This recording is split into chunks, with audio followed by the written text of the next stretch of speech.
Good evening. Welcome, everyone, to the Human-Centered Design UAE Meetup. My name is Jonathan Steingiesser. I'm Innovation Lead at the Early Childhood Authority in Abu Dhabi and founder of the Meetup. Did I turn it on? No, I did not. There we go.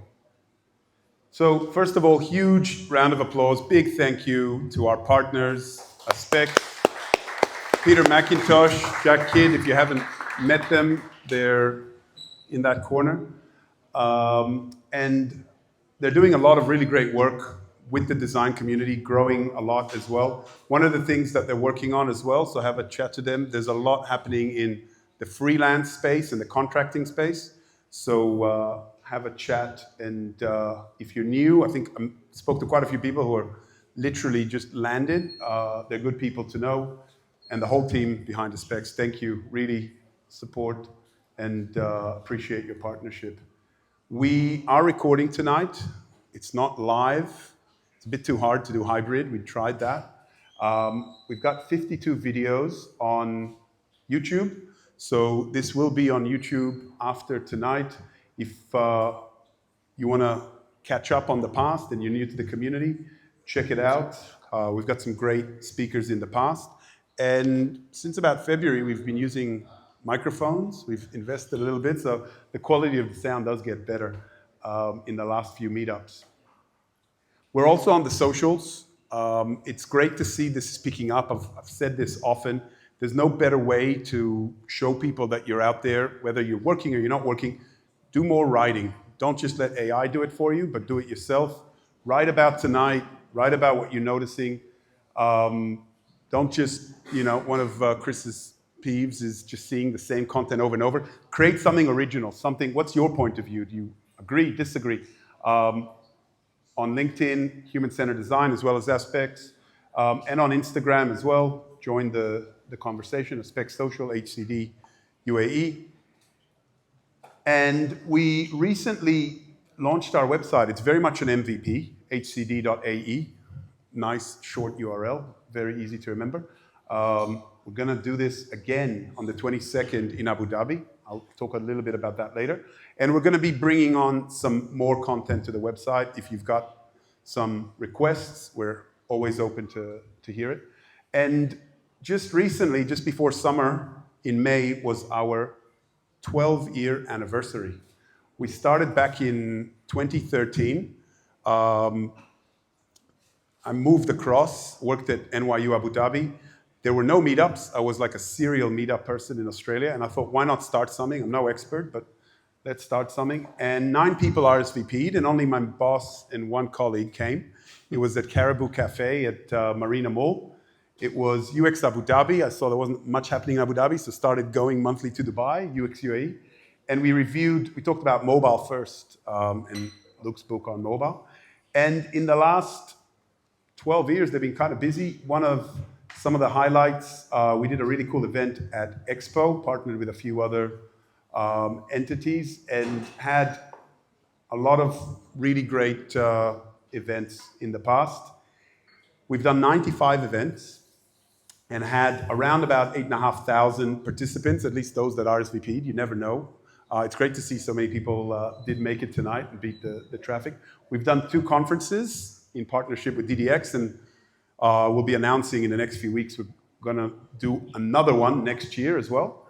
So that's what's coming. And without any further ado, we'll talk about something I've wanted to do for a long time, and some great designers I was fortunate enough in Australia to work with introduced me to this, which is portfolio critiques. So we've got 2 themes tonight, right? Portfolio critiques, and we're focusing now, this could be on anything, right? You could critique literally anything. It can be research as well. It can be service design, strategic design. But tonight we're going to focus on interaction and visual design.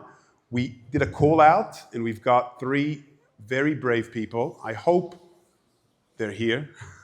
Only one of them came to me and said, hey, I'm here. You're here? Great. If you're not here, we're going to review your portfolio anyway, and you can watch it later.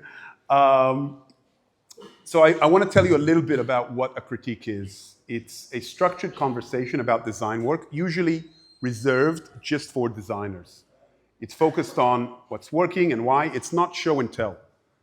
It's not designed by committee. Now, it can sometimes start off, if you're just introducing this to your team, as a little bit of show and tell or solutioning, but it shouldn't be about that. The idea is for you to give some feedback and to strengthen the quality of the work as a team, build better understanding, improve consistency across research, products, stick to our design system. Are you creating something new that doesn't exist anywhere in our product? Why? Have you looked at what does exist? We've got 4 versions of this component. Why do you need to introduce a 5th one? Maybe we can consolidate some of these. If you're great to see some people, these conversations do come up. And it's a nice way, especially if we are a very large design team, to come together and to align on what we think works, what we think the future should look like. And I added this last line because to me this was always a really important thing. If people always say, oh, there's no time for research, there's no time for strategy, but there is time for a critique. At the very least, before we ship something, let's get some of our peers to review it, to critique it. And that's like the minimum design, we can do. Some of the value as well is it's a nice, safe space for designers without someone just thinking about dollars, cents, or their agenda or their strategy. Just to reflect, to grow. You get a lot of perspectives. It's up to you as a designer, ideally, to make that final decision. And do some of that critical thinking, right? Not just be defensive. And build the culture within the team, right? It's a great way of measuring how is the team going, what is the maturity of our critique culture. So I want to introduce our panelists. We've got an amazing lineup of panelists. Amanda probably needs no introduction. She's been in the region for a long time and has a lot of really great experience building design at Emirates Airlines, now at Mashreq Bank, and has a great team. And something I said when I introduced her at DDX, our last conference, that I really stand by is you can tell the quality of a design leader by how their team talk about them. And there's not many design leaders of Amanda's caliber. Her team, most of them are here, not because she's like, I'm doing a talk, you have to be here, but because they really genuinely are proud to have her as their leader. So welcome, Amanda. Thank you for joining us. Sorry, Chris and Carlos, your intro is not going to be as good as that. No, I'm kidding. Chris is my partner at the ECA. Got too many acronyms. And at HCD. He's a great designer. He's got a lot of experience across the breadth, but started off in the visual side of design. He's worked many years at Jaguar Land Rover in the UK, as well as being a consultant here with Accenture, and been now 2.5 years at the ECA, and really excited and happy to have you here. One thing that he said as part of the meetup is, I know, Jonathan, you love HCD, strategic, service design. We can't neglect and forget the craft. It's also about UI, UX, and let's make sure that we hear those voices. So that's what he's bringing, and that's what tonight's about as well. So welcome, Chris. And Professor Carlos Montana. Where are you, Professor? He's over here. So really excited for this new partnership. Professor Carlos is recently moved from the Dubai Design Institute to Rochester Institute of Technology, a university in the US. They have a very nice campus I recently visited here in Dubai. And we are creating a new bridge between the industry and academia and education. So we're hopefully going to be running some events there as well. And Professor Carlos has done a lot in many different parts of the world. Colombia, I got it right, Australia, and here now, really to elevate design and to build that bridge with industry. So he brings another perspective to our panel as well. So welcome, panelists. Do you want to have a quick seat over here? We only have 2 microphones, but I think we can share. I think we'll be fine, yeah. So here's a few guidelines. Obviously, tonight's going to be a little bit different. We're not all working in one company sitting around the the table. But all voices are equal. This is really important. I often, sometimes, if it's not right for me to be in the room, or if I'm running a team that has a lot of introverts, obviously I'm an extreme extrovert, then sometimes it's better for me not to be in the room. I want to, kind of grow the team, but it's about all inputs having the same weight. That's why we don't have somebody from product or from some VP in the room.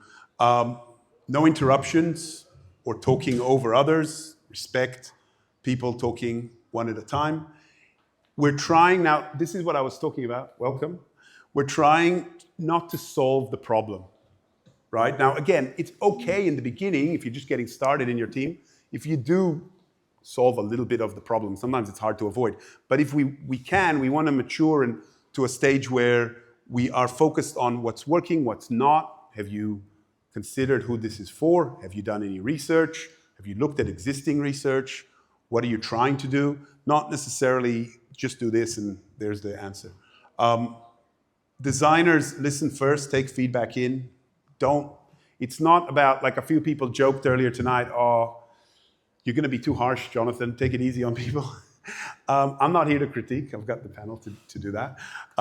And all of you as well, we're going to get you involved. It's not about being destructive. I love that. Professor Carlos said to me at the start of the night. It's about being constructive, right? So you don't need to take it personally. You shouldn't. You should have that safe space, that psychological safety with the team. The panelists ask, don't dictate. Frame as questions, observations. Standard matter. So like I was saying earlier, tonight is obviously different. We're looking at very different portfolios about different kinds of designers. But typically, yes, we do have design standards. We have design principles. We have a system. We probably should stick to it, right? Unless there's a legitimate reason. And the big difference about tonight as well is our focus is on portfolio communication, not the individual case studies. Now, all these three have hired designers, are hiring designers right now, potentially, and they've looked at many, many portfolios. So they have a lot of experience in how people communicate, and they've also thought about that themselves for their work, etc.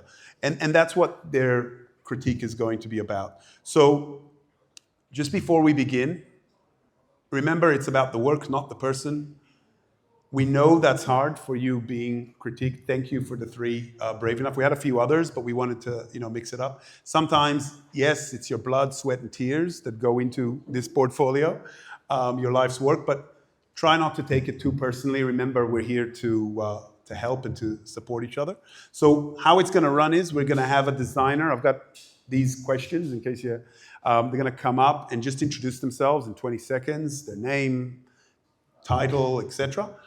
We'll have a critique and we'll vary who goes first. And then we'll have maybe it's not about, again, defending, but some reflection maybe from the designer. And if the audience has a view, they can jump in as well. Any questions before we get started? Panelists? Those being critiqued? We're good? Awesome. So, Vishal, are you here? Yes, welcome, Vishal. Big round of applause for Vishal. Do you want to, just come for 2 seconds and then you can have the hot seat there in front of the panel. Do you want to just tell us your name, your organization, where you work, your title, how many years you've been a designer? Hello, everyone. Just hold the mic a little bit closer to, there. So I am Vishal Thakur. I am basically from Mumbai, India. So I am basically an engineer turned designer. I have started my career as an engineer. I worked for 4 years with Capgemini. Then I started my design career with IKEA. I worked 1 year in IKEA. Then I am currently working at HFI, which is a design firm for the client Dell. So it's been 3 years I am working with Dell Technologies for their SaaS product. Awesome. Thank you. You can have a seat or, where you were, that's fine. So we are going to, now, I didn't want all of you like on your phones looking at Vishal's portfolio, so we can do that later. But here's a few, here's his homepage and one of the projects. And our panel had a look at this before. I'm going to start with Amanda. Chris has got the mic for you there. Amanda, go for it. Okay. Hi, Michelle. So, I mean, when I looked at Michelle's portfolios, I looked at portfolios before I looked at profiles. Nice. Why do you do that? Because usually I do it the other way around. Usually I'm looking at someone's CV or profile, and then I look at their portfolio. And what I wanted to do with this was to get an idea before I looked at them as to who I thought they were from their portfolio. So I did it a little bit differently I like that. how I would usually look at it. But that's not usually the way. Oh, so when you're hiring, you'd usually look at a portfolio and where they've worked, etc. Before, sorry, their CV. Yeah, I usually look at their CV and then decide if I'm going to look at their portfolio. So this time I switched. But for today, you switched it. Okay. I switched it, looked at the portfolio first. So when I looked through the portfolio, I did think this person's been a developer at some point in their life. I could tell that they've been.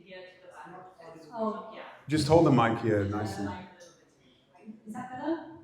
Right, I'll try and speak up as well. I've got a fairly quiet voice, but I'll try and speak louder. So I did think this person's probably quite a young person, and they've got some development experience, which a lot of people have now.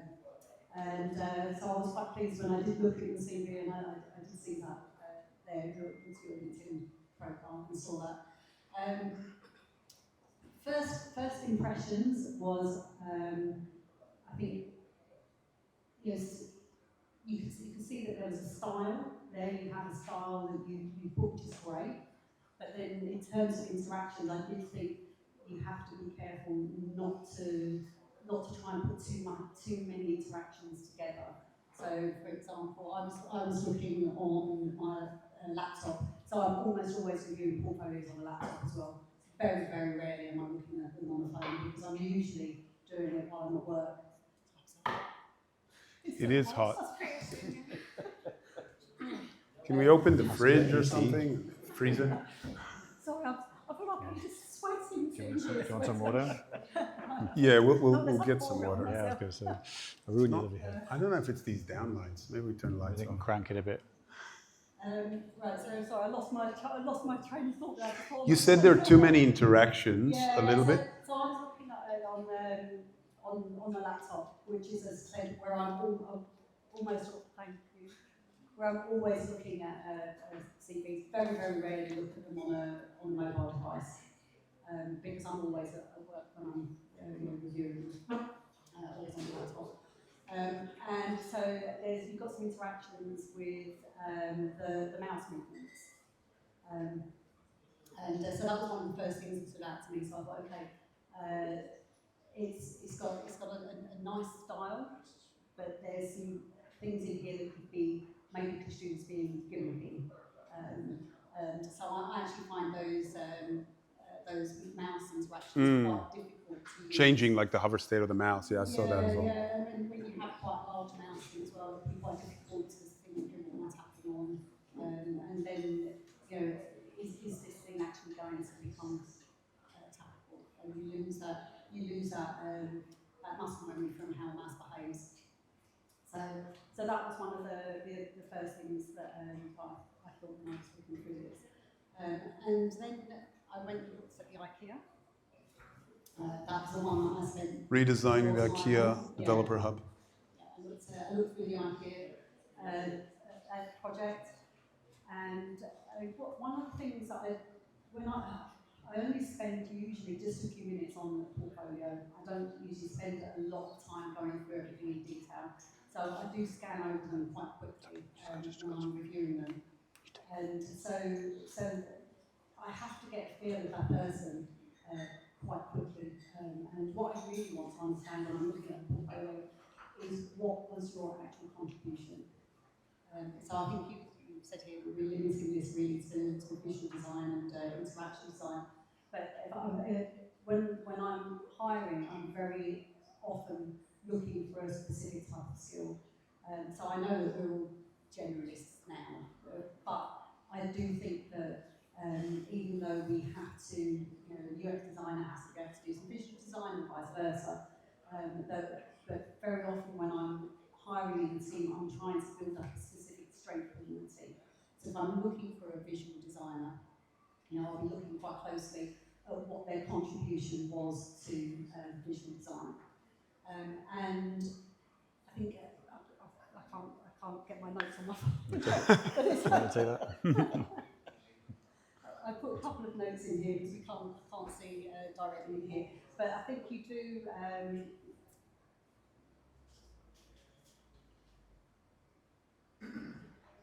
Yeah, I mean, you do put some information in here about what you did, which is great. But I think it needs to be expanded upon. So, what was your specific contribution? It's quite high level, the explanation. And what I want to understand when I'm looking, and I need to understand this quite quickly, is what was their, if they're doing visual design, did they do it on their own? How much of the visual design did they contribute? How much of that is actually their work versus work done with a team? And if they're part of a team, how do they work together as a team? What are those different contributions within the team that have put together, that then come together to create this design? And I think the IKEA piece was an internal portal, if I remember correctly. It's an internal portal, and that's quite interesting actually to read about the work that you did there. And I can see that from that there's some thought gone into how you're going to tell that story, but it still didn't come out enough of what your very specific contribution was. So I think you implemented the design system, but did you contribute to the design system, or were you implementing the existing design system? So things like that weren't very clear, and those are the types of details that I'd be looking for quite quickly. What I would probably do after I've looked at the portfolio, because I switched it around this time, then look at the CV to see if that has that kind of detail I've been looking for. Nice, thank you, Amanda. Chris, do we want to? Do you want some water for a microphone? Chris, just remember to hold the mic really close to you. Triple two. Yes. I'll try to do that. Some great points by Amanda there, which I completely agree with. I think it's been a little while since I've built a team and looked for designers, but I totally echo that sense of you're always looking for that missing piece in your team or someone with that key specific skill that you're trying to find. So again, there are so many generalists out there, I'm one of them, but I think what I will do is I'll always tailor my portfolio if I'm sending it to somebody, or if I know I'm going for a certain role, to the key things that will speak to that potential client, if you know who they are, if it's an interview or whatever, and Pete can attest to that. Oh, excuse me. So I think that's really key. So really bring out that value. What is it? What value do you bring to those projects that was intrinsically you, but also by saying how that linked to the other team? Because by doing that, it shows that you're good at working in a team, which a lot of people try and keep that all that aura for themselves, but it doesn't work that way, right? None of us work that way. None of us work autonomous. So I have a slight advantage to the other two because I put these slides together, and yes, I could have made multiple pages on different projects, and IKEA one probably was your strongest project, but what I did is I picked the first case study that you had on there to show what that looked like to everybody, because it comes back to something else that Amanda mentioned, which is time. Time is super, super critical, and ask any of the recruiters here as well. If you're looking for a role as a manager or a leader, or even as a recruiter, looking for someone to fit that space, the one thing you don't have is time. And this is when I think it's good to try and design portfolios from a perspective, it's a product. So who is your end user? It's the person who's looking to hire you. But they're not just looking to hire you, they're looking to hire a role, which means they're having to look at many, many people. So how do you make that time that they spend on your portfolio absolutely maximized so that they get those key takeaways and some of the things that Amanda was talking about extremely quickly, like within 10 seconds. I need to understand that really, really fast. And this is a theme I'll probably say again and again for all the different portfolios. Time on task. Time on task. I'll try to go a little bit quicker now. I like the fact that you say you're an engineer turned designer. That's a great opening thing, because there was someone the other day messaged on LinkedIn looking for a role, and they said, "Oh, I come from a scientific background." I said, "That's great. Use it. That makes you specifically you. That makes you different to me. I'm not from an engineering background." So then, if you're going for a role that might have engineering linked to it, then that gives you a leg up. So lean into that, because then that makes you a little bit more stand out than the rest of the crowd. So any of that comes from anyone here who's doing their own portfolios. Always lead into what makes you you, because we're all individuals, and that's what your key strengths are, which makes you shine. Nice. Finally, on the more kind of critical side of it, so here we have going into your first project. I think the IKEA project was better as well. I would put that to the front. Your best project should be the first thing that they see after your initial introduction, which should be short and sweet, because that should be the last thing that you did, or the best thing that you did, which is usually the same. And here you go down with some great things where you explain what a PPDM is, for example, which is great because I didn't know.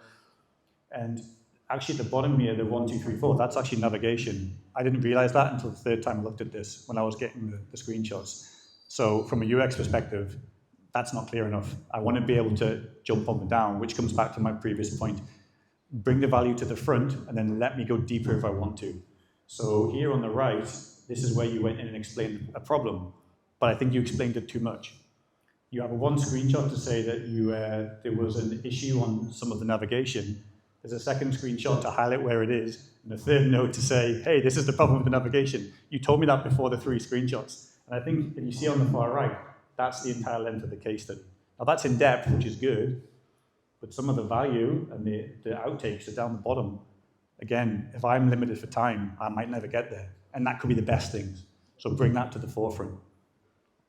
Right at the beginning, snapshot of what's great, what was the impact, what was the value, who did you work with, how did you do it? Then if I want to go deeper, let me go deeper. But yeah, I think there was some strong UX in there. Very much your niche seems to be dashboards and that sort of stuff, so go strong on it. And it'd be interesting to see on the next portfolio, because we have some dashboards on there as well. So, dashboard fight. But thank you for submitting. Awesome. Professor Carlos. If there was anything else, I don't know. Actually, well, yeah, a couple of stories. So I evaluate portfolios both, let's say, from students and professionals, especially people that want to teach in universities. And maybe with very young students, and I've taught from the first year fundamentals to PhDs, usually the question is, Professor, how do I get 100? How do I get the perfect score in my design work? And I always tell them, look, you know what? Nothing is perfect. Especially with design, because even if you achieve a very high level, there's always something that you can improve. And then the other thing that I tell them is, okay, but tell me exactly how I get a really high score. And I tell them, I cannot tell you that because design is subjective. So yes, there are some elements that are very objective, or usually functional, usability, readability, ergonomics, but there are some elements like aesthetics, like visual appeal, that are still very subjective. And then the idea that there might be very different interpretations from the public, and there might sometimes even be conflicting feedback. So in academia and in design teams, very often you can see one designer, let's say, highlighting very positive elements of a piece of work, and then another designer just coming with the same piece of work and saying just very negative comments around that. So usually what I try to do, especially in academia, is to try to balance both the positive elements and the elements that can be improved, and that was the conversation that we were having, not the old school idea just to be destructive, but really how can we enhance the piece of work. So from my perspective, and again, I'm going to disagree with some of the comments. Great. And, Go for it. And usually we say we need to agree to disagree, because if we disagree, that's where really we manage to have different points of view and collate them. When I went into the portfolio, for me, the idea of an engineer turned designer was not very appealing, because the story behind that was a bit of uncertainty, like, are you this or that or why? Potentially, I was more interested in the subtitle. I'm a UX designer, this and that, and maybe it could be rephrased like, I'm a UX designer, this and that, and these are my specialties, like engineering and this type of development. So for me, again, it might be very subjective, and different people might interpret it in different ways. But in the end, that's how you test any product, and that would be how you would test your, let's say, your portfolio and how different people interpret it. And then as designers, we always either incorporate some feedback or not, because there might be some feedback that doesn't really make much sense. So on the positives, as a designer and as an educator, I'm always looking for process. And I saw a lot of process in the projects. And one of the parts that I really liked, and I was reading through in some of the projects, were the final reflections. Because that, at the end of some of the projects, you had some reflections, what were the outcomes, what were that. I think that was super, super valuable. Now, maybe some of the elements that could be improved, we need to, let's say, always the big challenge in design is to get the right balance between too much information and too little information. In some of the processes, I thought that sometimes there was too much information, and while I as a designer, I appreciate understanding the whole process, maybe organizing it a bit in a clearer way, or with some guides that take you to the different sections could make it a bit easier to navigate. When I looked at, let's say, at the visual elements, I saw them a bit disconnected. And when I opened the CV, it was in a way a very standard CV. And in some, let's say, industries, it might work. But then I would also highlight there's also personal branding. So if you're talking about the personal branding, maybe it's interesting to make sure that the CV actually is coherent with the rest of the website and the rest of the portfolio. And when I was going through some of the, let's say, case studies, again, visually, you had like many different colors, and there were small inconsistencies. So in some of the case studies, there were some icons before the text. In others, there were not. So there's these small details, I think, that need to be refined a bit. But again, I found it super interesting in terms of the reflection, in terms of the process, and very courageous to receive this feedback in front of everybody, and I hope it's really useful for you to improve it. Awesome. Thank you. Any quick reflections or thoughts on all that? A lot for you to think about. Yeah, like, Do you want to give Yeah, me sure. the microphone? There you go. Just come here so we can see you in the... Thank you. There you go. There's no splash. so first of all, thank you very much for reviewing my portfolio. Like, I agree with most of the points. So in my defense, I just wanted to say, like, sometimes when you Don't defend, remember? just a couple of points. Reflect. Yeah. Yeah, like when we are designing our portfolio, like when we see others' portfolio on the internet, we want to include, like, okay, my portfolio should also look like this. It should include this interaction, or maybe we are not thinking much from the recruiter perspective. Like, we want to include all the best things in one product. So yeah, that's a bit like maybe not correct way if you are like sending your portfolio to your recruiters. But yeah, I agree with most of the points, and I will definitely make them. Awesome. Thank you. Any very quick observations, thoughts from the audience? Anyone wants to share anything? Yeah, sure. I think it's difficult with you guys. You haven't interacted with it as a site, though, so tricky. Yes, I haven't interacted with it, but just from what I see here, I've done hiring as well for designers. There's like two things that I tell designers. one, like when you have a case study like this, I can see you try to put like a story around it.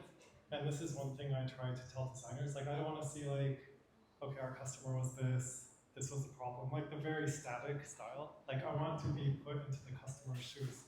Because I may not understand who this customer is. I've never worked in this industry. So I want some background on who the customer is. And then from the visual side, from the layout, one thing I also say is like, I don't need to see the full screenshot and every single interaction, right? So you have the full screenshot of the dashboard on the first one. The second one's where it's talking about the nav, maybe these can be popped out side by side so we shorten the like reading and you just see the interactions quickly. So that's kind of my feedback. Nice, thank you. I think one thing that wasn't really mentioned, and Chris and I debate this a lot, I think this is telling the story of who you are. So it doesn't all have to be beautiful and flashy and perfect UI, especially if you're a UX designer or more strategic. I think you know, some visual people say, oh, that's lazy, or get someone who can do it. And Chris and I disagree on this, and it's a very healthy debate, but I think it's good to show what you can do. Now, obviously, there's improvement, but it's good to show this is who I am, and I'm not pretending to be a perfect pixel by pixel person. So I want this kind of job because it sets you apart from just having no story and a lot of visuals. Something to think about. Awesome. We're going to go on now to Noor, who came all the way from Canada just to be with us. No. Kind of, right, Noor? But there's no... Is that right?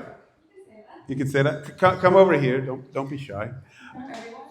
So yeah, just tell us a little bit about yourself, where you're at, or if you're looking, title and years experience. Sure. Hi everyone. My name is Noor. I'm a UX designer all the way from Toronto, Canada. I just completed my bachelor's degree in design and I specialized in UX UI. I do have a couple of years of experience, mostly working for smaller organizations and mainly nonprofits.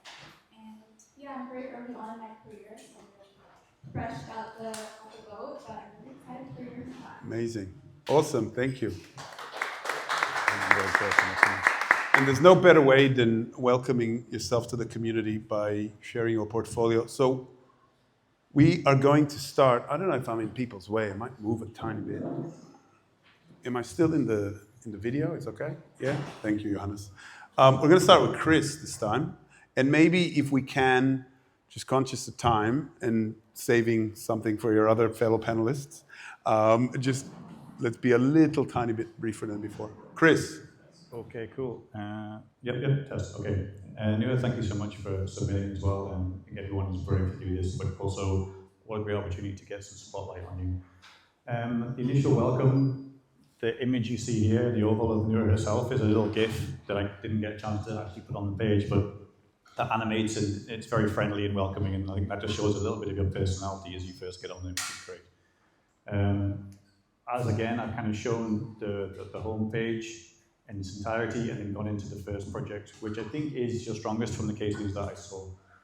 And there's some really great stuff in here in regards to, we start with a nice hero shot. We show it on 2 different devices. So we show that it instantly shows this is what we did. It's a dashboard, but it's got that little bit of attention to detail in dashboard that I like to see. Dashboards are by nature quite straightforward, hardcore UX, but there's some good stuff in there. But you quickly go into what is the project at a glance, what were the objectives, and also the team structure and where you sit within that team, which, as to our earlier points, is really good to see. It shows that you're not afraid to show that there is a wider team around you and to show your position within that, which I think is a really great thing to do.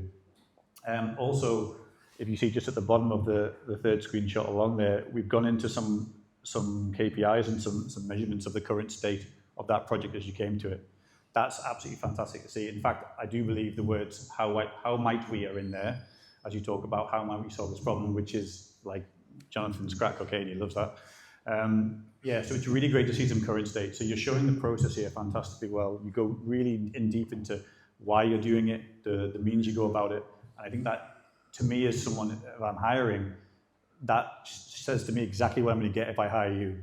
The attention to detail, the systematic process to all of it comes through really, really well. I think The one thing that you can't really read there, I pulled it out as a little block. At the top of the case study you had, if you want to see this in a 3-minute read, click here and it takes you to like a PDF. I kind of see what you're trying to do with that, but in my opinion, it should be more the other way around. Coming back to the time thing, I'm going to keep saying this every single time, no pun intended. You do it quite well with the case study anyway. It's like you're getting to those key takeaways and key value at the start, but there's still a lot of things. And one of the best things that you did within this is that here are some of the hiccups, you think you called it. Here are some of the problems that I solved, some of the things that came my way that I wasn't expecting in this project, and how you actually solved them. And that shows critical thinking, and it shows you're not afraid to put the struggles out there. And as stories go, we always relate more to the struggles than the successes as human beings. So in itself, that's a little bit of storytelling. So yeah, overall, I think it's a really strong portfolio. I think you can see that progression over time of your latest work is your greatest work. So I think as you progress and start to add more case studies, take away the stuff doesn't need to be there. You should only ever be 3 or 4 case studies maximum. You've always got them and you can swap them out if you need to. Keep the cream of your work at the top.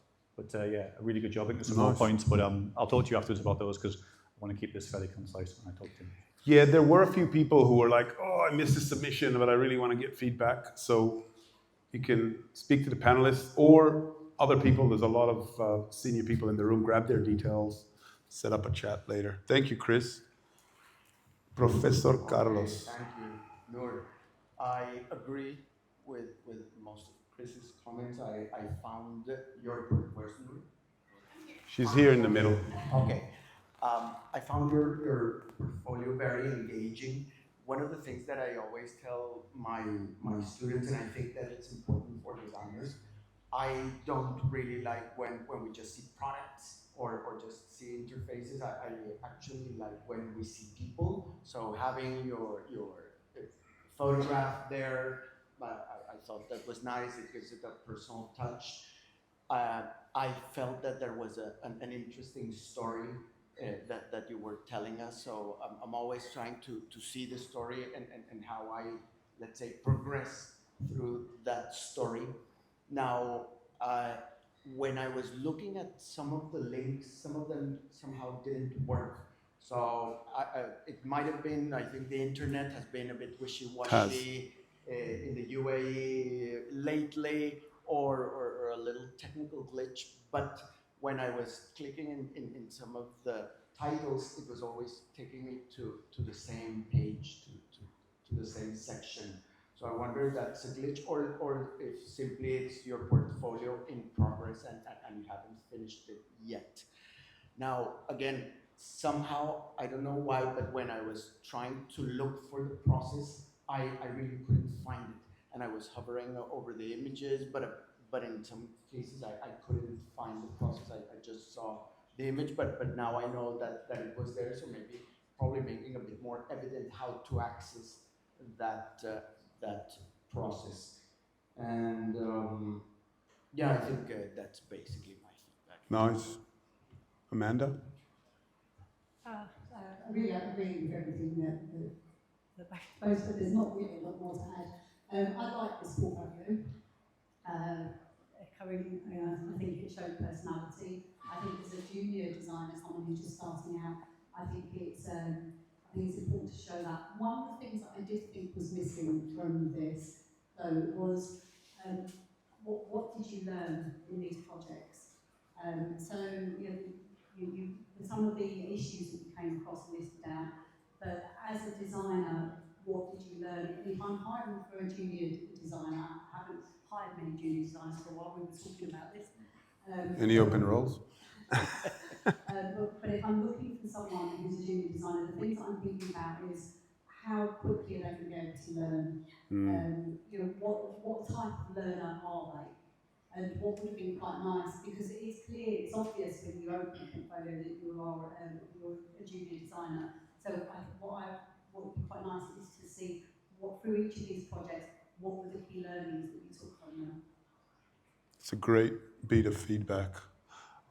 Beyond just the impact, because sometimes impact we can, kind of fudge a little bit, but I think learning and reflection is really powerful and makes it unique, makes it yours. What did I learn? Not necessarily the team or everybody else. Any other quick bits of feedback? We haven't heard, I know they're very shy of the microphone, I'm not going to name names, but if there are any recruiters in the room, we did have a recent really good discussion, and they did mention some of what Chris said, which was interesting, like how many portfolios they review, how many CVs, how many LinkedIn profiles. They go through a lot, and they're really, there's a lot of people looking, but it's a very different lens than the hiring manager to be a recruiter. Any thoughts, Peter? Do you want to come up here? No. Yeah, go on. Well, yeah, I'll say something. So, I haven't reviewed these properties overseas, but for me, when I looked at that, one, obviously tonight is about visual and interaction, but for me, visually, the colour palettes, we haven't talked about, but it all flows quite nicely from a colour standpoint. Like the soft green, the blue, the yellow. I like the white spaces, it looks clean, it looks like it flows, I can't read it back there, but I would instantly look at that front page and I'd spend a bit more time going through it, I would say. Thanks, Pete. Should we pass to Noor for her? Yeah, sure. Do you want to maybe just... Do it from Oh, yes. No, sorry. You want to come up? No? Chris, do you want to just flip the camera there? Noor, some reflection. Remember, don't defend, just reflect. Well, first of all, thank you so much for that feedback. I just want to revisit something that Chris said. So, regarding the little top 3-minute read, short little PDF, do you recommend that I should keep that structure for all of my case studies and then just have a longer version for the link at the top? I think... Oh, you mean you have at a glance, and then you go into more like, do you keep the at a glance executive summary or not? Great question. Do you want to just set it back up and come sit down, Chris? Yeah, we're a high-tech organization. Is it aimed right? Nice. Great question. I think ideally for me, you can always PDF something and have it there to send if you want to. That's a really easy thing to do. But for me, I would think about doing it right in one way, which is getting the value to the beginning. So it's a case of, this is what the project is. This is the objective. This is the problem we're trying to solve. Here's a hero shot at the beginning. Don't start with, this is what it looked like, and it looks terrible if I don't see the end result till the end. And try to think of it as a single to maybe 2 screens maximum of trying to get all that really valuable stuff at the beginning as quickly as possible. Because that way, when anyone who's looking is time limited, they're going to see what it is, what you did, and what that impact was. How did you move the needle? What was the outcome? And then perhaps you can talk to it a little bit to set the seed of, okay, now I'm going to go into how I did it. Let me show you how I did this with my team. Let me show you, let's go deeper into the process.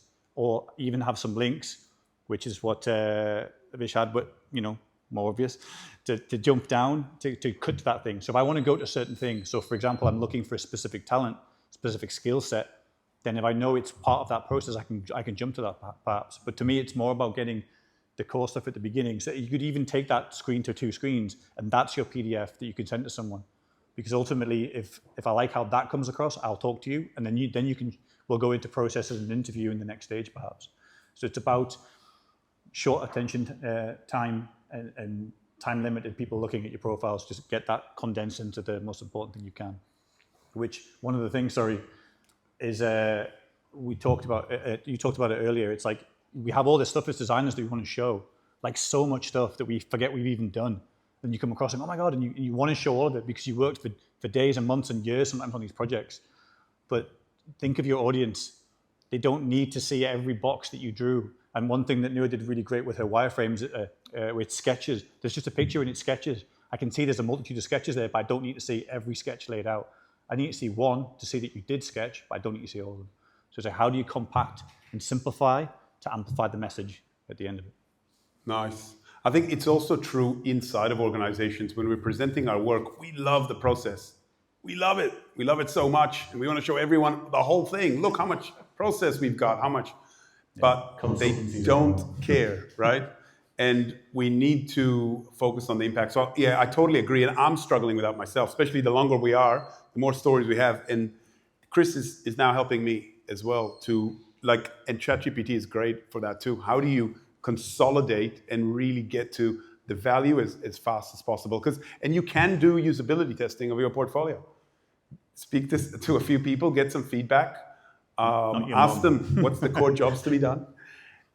Okay, so let's keep going, and then we'll have a bit of a longer debrief at the end. Another round of applause. Thank you, Noor. Thank you, Cano. So, last but not least, Islam. Come up here. Introduce yourself. There you go, my friend. Where are you working, or are you looking? Title and years in experience. Hello everyone, my name is Islam. I am a visual design and art director for 7.5 years now. I work in a company called Yalla Group, the first unicorn in the UAE. I work in digital products. My title is flexible, I'm more of a fireman, not just a designer, marketer, PR, product manager, something like this. Basically, currently I'm working specifically on MENA region-specific apps, specifically for mobile apps and games. So what's under the Yalla Group? Are there some names we know? It's like multiple products. We have We Muslim, we have Yalla Ludo, Yalla Live, Yalla Chat as well. So it's like multiple products branching out from the group. And it's all over MENA? Yeah, it's specifically from the region. Nice. Thank you. Welcome. Round of applause. Brave Islam. You'll be first on this one. Okay. So, Professor Carlos, we're going to start with you. Yes, thank you. So one of the things that I usually tell my students is it's not just about all the flashy images, it's about the concept, the story, and then how you get to the final product. So one of the things that stood out, let's say, when I started scrolling through this portfolio was the high quality of the images. Now that's a positive comment. I thought that they were very high quality in all sense, very let's say very nice detailing in that sense. For me, that was really good and worked very well. Another thing that I really appreciated was, let's say, the clarity near the case studies. You had some short titles, and from memory, I think it was like my role, what the problem was, something like this, and I could click there and go to the whole process, which I thought was also very interesting. I had a bit of trouble, let's say, because I was seeing the titles, I was looking for the process title, and it was not there. But then when I started hovering and I saw that the very defined images started to get blurred, then I kind of got how I could get into the process. But maybe just a minor comment. Sometimes we can, let's say, allow the users to get into something in multiple ways. So while blurring the image was a good, let's say, signal to get into the process, maybe still adding the little title, especially because you already had them there, could help other people. Some people would be more visual, some people would go more for the text, so I think it would just allow it a bit easier. But I thought it was a very complete, thorough portfolio in general. It kind of told your experience as an art director, and visually very coherent. So I think it was already very polished. Amanda? So, yeah, I agree with the nice visuals, although the blurring, so the blurring's on mouse over on the image, right? And I sat there for about 60 seconds thinking the image hadn't loaded, and then I realised I just need to screw my mouse off the image. So I think when you're introducing these types of interactions, just be careful about how you think people are going to use them. I really was sitting there for a minute thinking, why isn't this loading? Getting into the detail, I think I looked at the first project, which is the Yalla Chat, the Yalla Chat, and talking there about the works on the branding. And I think that this something that I see in a lot of portfolios. It still wasn't very clear exactly what you did in terms of the branding. So did you create a new brand for them? That detail isn't there. And if I was looking at hiring a strong visual designer, someone who was going to be working on the brand, I really want to understand, if you worked on the brand, exactly what did you input? And again, what is the team that you worked with like, or did you do it by yourself? If you were part of a team, specifically what was your contribution versus their contribution? But then that's the type of details that I wanted to really understand. That's a great point. Yeah, visually, it does stand out. There was one thing that I did notice as I was navigating around the portfolio, that I didn't really understand how the navigation at the top works. The top right-hand side, it didn't really seem to do anything. Yeah, the play button was broken. Yeah, something was broken on it, and I think that's always a bad sign actually. If something's broken and not working properly in a portfolio. Attention to detail. Yeah, exactly. Attention to detail is really, really important. And I think another portfolio I looked at as well, there was a Figma prototype that didn't load. So you've really got to be careful. You've got to test and ask someone to review your portfolio before you send it out, because you really don't want to have things that are not working in it. It's something that immediately is a red flag. Nice. Just one quick one, Chris, before. I love the three that were brave enough and we selected tonight, but one thing I see a lot of, especially now, as you can see, we've gone from UX to interaction, UX and a bit of visual and UI, and now very much visual, is just a lot of images. Images with no text. And as I just want to highlight again what Amanda was saying, it's not just about putting any text, it's really crafting something succinct to show what you did, what was the challenge, the process, the impact, some reflection. Think about those words. And I know, especially, I've worked with many leads, we love gray, but just think about how readable that is. Test it on different screens, test it on a mobile, Mac, window. I know we love gray and every scale of every kind of gray, but just make sure that it is on the darker side, and that this, things like size, and think about that audience. Chris, over to you. Took some of the words out of my mouth there, Jonathan. Sorry. I agree. I think, some strong visuals in there. The slickness of the outputs is for all to see, I think. And actually, your portfolio worked better on mobile for me. I did test them on both, and that one, it seemed to fit that better just in regards to the full width images to the edge of the screen. I think on the desktop, it was not quite, it felt a bit clunky. I was sometimes trying to zoom in and zoom out to get pictures, and it never seemed to kind of get into a position where it felt natural. I think be careful with the gray. Yes, it's nice to design to make it subtle, but ultimately if you can't use it, then it's failing. On the bottom left there, you can see next to each case, so you had these three buttons that you could click and it would expand on your role for that, your contributions. Now, there's a bit of interactivity there, but I felt like it was interactivity for the sake of it. By having to click on it, and then when I clicked on it, it would hide the other one. I can't scan across them and go, okay, so what did you do? What was it again? And it was not, what value was it adding, okay? It's nicely done, but I think that if you want to do that, something more explorative, perhaps. But in this case, it's about getting information across. So I think it didn't help. I kind of did you a favor here, because I think on some of your first projects, the second one down, which was the game, there is some good stuff in that, but there's so much visual without telling a narrative between that. And to Amanda's point, like, what did you do in that role exactly? I'm sure there's a big team on that game, because a lot of it's very art heavy, and I can't imagine that you did art direction and the UI design and the illustration stuff to go with it. And I know that if you did, then come and talk to me, because I'm going to hire you. But there's a lot of work in there. Of course you did. I want you to define how that did, because if you show me how you worked with those designers to create that, that's the stuff that I'm interested in at your level that you're at, because we're talking now someone who's 7 years experience, right? So you got some time on your belt.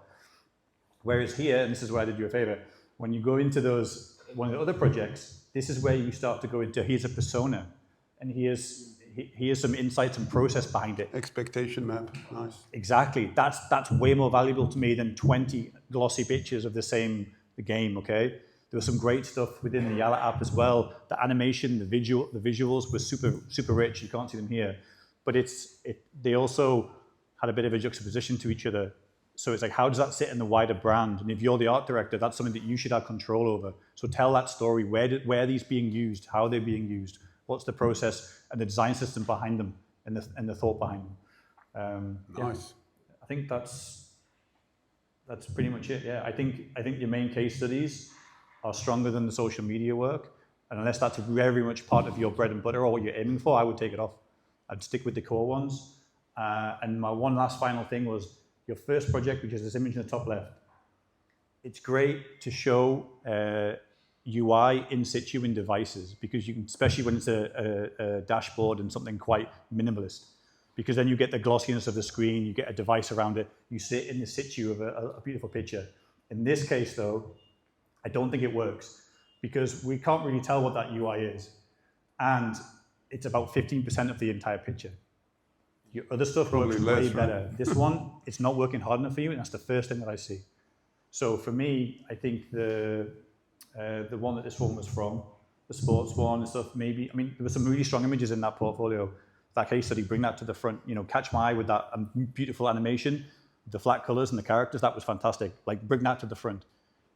So be considerate of what your hero image is, because that can make or break, again, that 10 seconds. If I see that and think, I might not click into it, okay? But yeah, but a strong portfolio, and you can see the quality in there for sure. Nice. Thank you. Islam, come up. A little bit of reflection. Reflection, remember, don't defend. Thank you so much for your feedbacks. Actually, for the grid and everything, there was like a horizontal bar, and it just got out. And for the play, I just figured out today it's like it's not working because of my host. It's kind of. You're defending Islam. No. It's okay, but it's good feedback, right? Yeah, I understand you. The point is, I'm at the point of my career now that I try to switch from visual design to UX and UI design. Nice. So that's how there is a case study in one and there is no case study in the other. So I'm trying to show my muscles in one area rather than the other. So that's why your feedback is so much valuable to me. I will definitely work on this and improve it by the time. Awesome. Thank you. Just one quick point to what you said. Like, it's still under construction. Chris is helping me a lot in my portfolio.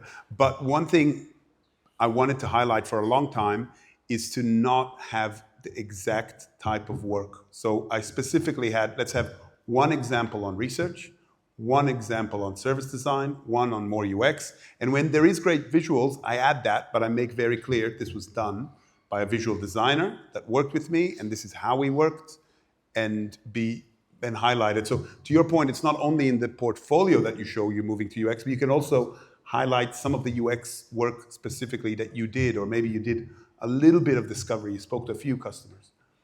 Chris? Yeah, I totally agree. It's just, you've kind of solved your own problem there. You said you're trying to have these many hats. Then just show us what those hats are. Label that clearly, and then we're along the ride with you. It's like, oh great, now I can see clearly from the get-go. You do visual, you do UX, you do research, you are an art director, you know, blend it together. But if you're going to go into a project, then go deep on that and show the value in that clearly, rather than trying to show everything, because then the narrative is lost. Okay, you need that story behind why it is you're doing it and what value are you bringing.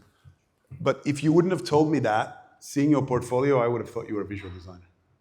So it's definitely something to think about and to experiment with.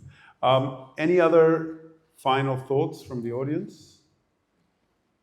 Awesome. So we're going to just have, if you were to summarize everything in 30 seconds, Amanda, I'm going to start with you.